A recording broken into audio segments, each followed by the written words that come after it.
শুভ সন্ধ্যা বন্ধুরা, সবাই কেমন আছো বলো? আশা করছি ভালো আছো, সুস্থ আছো। আমি তনুশ্রী তোমাদের সামনে নিয়ে চলে এলাম আবারও একটা নতুন ভিডিও। আশা করছি ভিডিওটা সবার ভালো লাগবে। পুরো ভিডিওটা দেখার জন্য অনুরোধ রইল, কেউ স্কিপ করো না।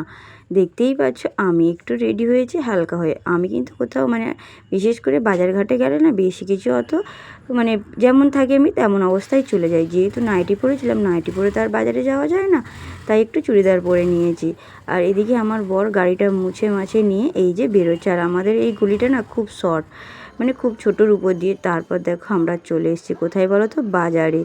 হ্যাঁ, হোলির আগের দিন রাত্রিবেলা। সকালবেলা যেহেতু বরের সময় হবে না, আর আমি এসব সম্বন্ধে বেশি, আমার বর হচ্ছে একটু ছিটপিটানি। কোন জিনিসটা ওর যে জিনিসটা মনের মতো হবে না, সেই জিনিসটা নিয়ে এলেই ঝাড় খেতে হবে।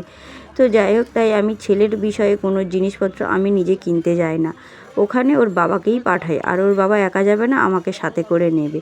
তো যাই হোক চলে এলাম। এখানে দেখো কত বাচ্চারা সবাই হোলি খেলার রং টং কিনছে, আর কি রং আবির সব কিছু কিনছে। আর এই হোলি জিনিসটা তো সবার জীবনে প্রতি বছর আসে না, প্রতি বছরে যেহেতু একবার এই জিনিসটা আসে। প্রতিটা জিনিসই, প্রতিটা পুজো বলো, পার্বণ বলো, যাই বলো, আনন্দের মুহূর্তটা কিন্তু বছরে একবারই আসে। আর সবার জীবনে সব কিছু আসে না। যেমন গত বছর আমরা রং খেলতে পারিনি, আমার বাচ্চাটাও রং খেলতে পারেনি, কারণ ও ছিল অসুস্থ। সে এমন একটা অসুস্থ হয়েছিল যে রং খেলতে পারেনি। আর এদিকে দেখো দোকানদারদের দেওয়ার দেরি হচ্ছে বলে আমার বর নিজেই সব কিছু তুলে নিচ্ছে।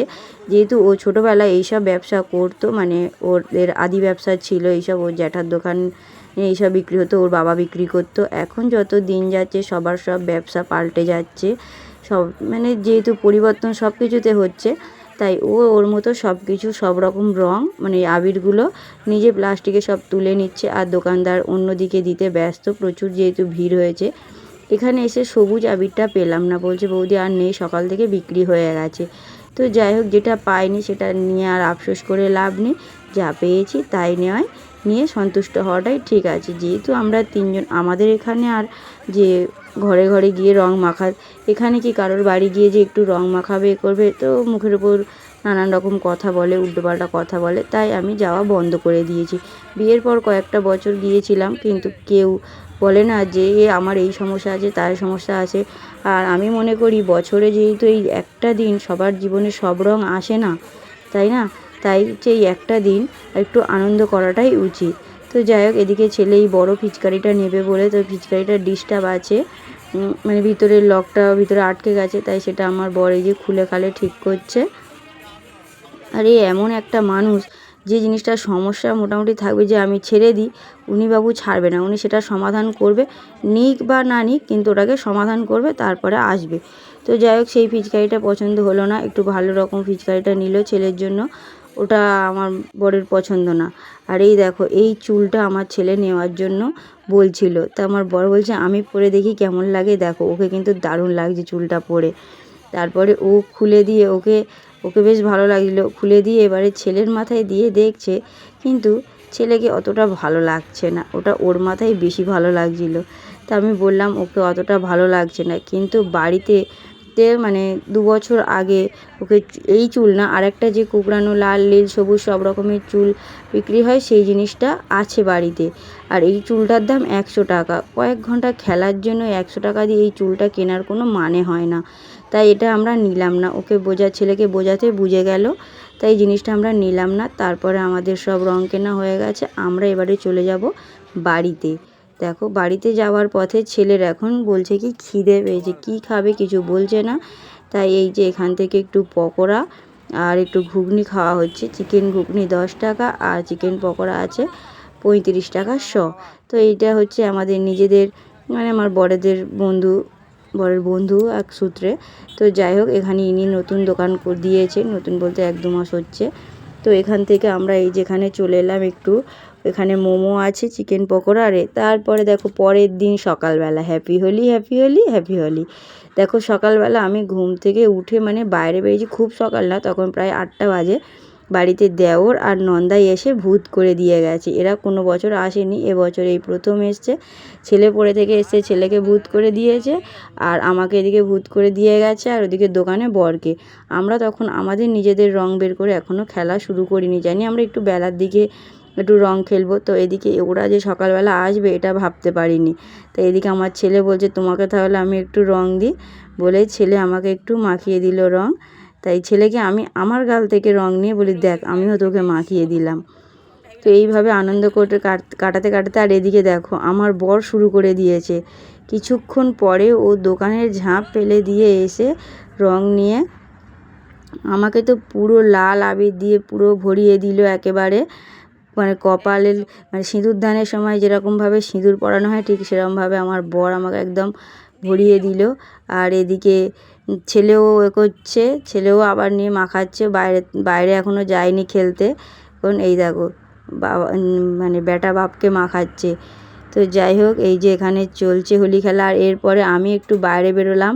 এই ভাইগুলোর সাথে আমি কোনো বছরই হোলি খেলিনি, দেখি আমার ছেলে এদেরকে মাখিয়েছে, কিছু বলেনি। তাই বলি তো আমি যখন তাহলে এদেরকে একটু মাখাই। এবছর আর আমি কাউকে মিষ্টি খাওয়াইনি, কারণ কয়েকটা বছর আবির দিলে কেউ আবির নেয় না, কিন্তু রং দিলেও কেউ নেয় না, শুধু বলে মিষ্টি দিয়ে চলে যাও। এবছর ওই জন্য আমি মিষ্টি কিনিনি, কিচ্ছু কিনিনি। রং খেলতে হলে শুধু খেলবে। তো যাই হোক এদিকে ভাইদের মাখিয়ে কাকাকে মাখালাম একটু। আর এদিকে দেখো আমি আর আমার বরের অবস্থা দেখেছো? প্রায় 2 বছর পরে বর বলছে 2 বছর পরে রং মাখাচ্ছি তোমাকে, একটু বেশি করে মাখাই। তো যাই হোক প্রতিটা বছর আমাদের জীবনে এই রংটা আসুক এই কামনা করি। আর তোমরা যারা আমাদের থেকে বড় আছো আশীর্বাদ করো, আমরা এইভাবে যেন পাশাপাশি থাকতে পারি। আর এখানে আমার ছেলে বেলুন ফোলাচ্ছে। আমাদের আশেপাশে কোনো বাচ্চা নেই যে বাচ্চাদের সাথে ও খেলবে, যেতে হবে সেই ভিতরের দিকে, মানে গ্রামের ভিতরের দিকে ওকে যেতে হবে রাস্তা পার হয়ে। আর আশেপাশে আমাদের কোনো বাচ্চা নেই যে বাচ্চা কাচ্চার সঙ্গে খেলবে, একা একা কতটা রং খেলতে পারে। আর আশেপাশে সব দোকান, তো তাই গোলা রং দিলে কেউ নেবে না, কারণ ওটা জল, সবাই দোকানদারি করবে। আবির দিয়েছে, কেউ কিছু বলেনি এবছর। ছেলে যাকে যাকে দিতে গেছে সবাই নিয়েছে। আর এই যে দেখো গামলিতে করে রং গুলেছে, দুটো কালার একসাথে মিক্সড করে দিয়েছে, দিতে কালারটা বিচ্ছিরি হয়ে গেছে, একদম কালো হয়ে গেছে। লাল আর একটা ওই যে আকাশি আকাশি কালার আছে ওই কালার, দুটো কালার। আর এই যে দেখো উনি বাবু দুপুরবেলা, এটা ছিল দুপুরবেলা, ও দুপুরবেলা গ্রামের ভিতর থেকে পুরো ভিজে বাড়িতে এসছে। আর এদিকে আমার বর আবারও আমাকে রং মাখিয়েছে। আমি স্নান করতে যাব বলছি, তাও বলছে তুমি স্নান করো, তোমাকে আমি আবার রং মাখাবো। তো সেই জন্য আমি আরও লেট করলাম, যে স্নান করার পরে যদি আবার দেয় বললে আবার রাগ করবে। তো এদিকে ওর একটা বিপদ হয়ে গেছে, সকালবেলা কাজ করতে গিয়ে গ্রাইন্ডার মেশিনটা পুড়ে গেছে। তো সেটাকে এখন সারার জন্য বসছে, বলছে এইভাবে ফেলে রাখলে হবে না। ও বলছে আমাদের রং খেলা হয়ে গেছে এদিকে। আর আমার ছেলে আবারও রং নিয়ে গেছিলো বাইরের লোকেদের দিতে, সামনের দোকানদারদের দিতে। আর এই যে দেখো আবারও বসে পড়ছে বেলুন পড়ে, ওর পুরো গেঞ্জি প্যান্ট সব ভিজে, পুরো স্নান করে এসছে। আর এই যে কপালটাতে ওর বাবা ওইভাবে হলুদ আর লাল আবির দিয়ে সাজিয়ে দিয়েছে যে আবারও রং খেলবো। তো যাই হোক বন্ধুরা, আমাদের তো এবছর হোলিটা খুব সুন্দরভাবে কাটালাম। তোমরা কেমনভাবে হোলি কাটালে আর কিভাবে রং খেললে অবশ্যই কিন্তু কমেন্ট করে জানিও। আর ভিডিওটা ভালো লাগলে অবশ্যই লাইক, কমেন্ট, শেয়ার ও সাবস্ক্রাইব করে দিও। তোমরা কিন্তু একজন করে এতজন মানুষ আমার দিকে বন্ধুত্বের হাত বাড়িয়ে দিয়েছো, তাই সকল বন্ধুদেরকে অসংখ্য ধন্যবাদ জানাই। তোমরা সবাই এইভাবে আমার পাশে থেকো, এইভাবে একটু ভালোবাসা দিও, যাতে আমার ভিডিও করার উৎসাহিতটা আরও বেড়ে যায়।